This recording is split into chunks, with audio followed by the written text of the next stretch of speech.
plus ceci, cela, et la plus, et tout ça. Je sais pas si tu te rends compte, mais dès qu'on la rencontre, on se dit oulala, tiens la voilà. Magnum. 35. Șopârlă. Ar trebui să vă resuscitez. Puneți de ăștia.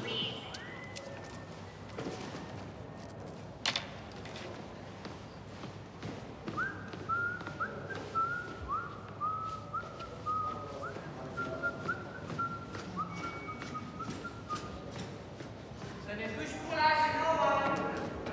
Băgă, băți.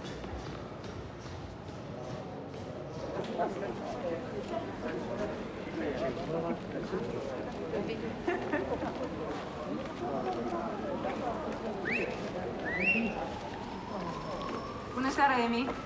Bună seara. Te rog, dezinfectează-te.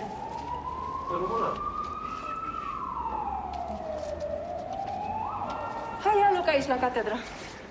Nu la catedră.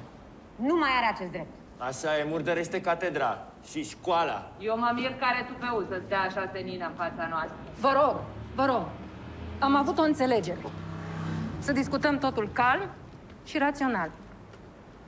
Ia loc, te rog. Păi, da. Bun.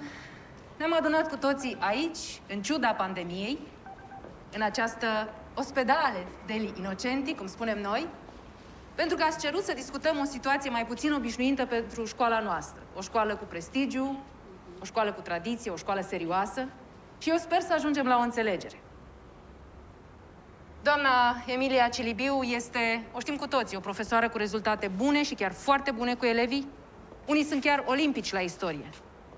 Este apreciată de noi toți și ar fi regretabil ca din...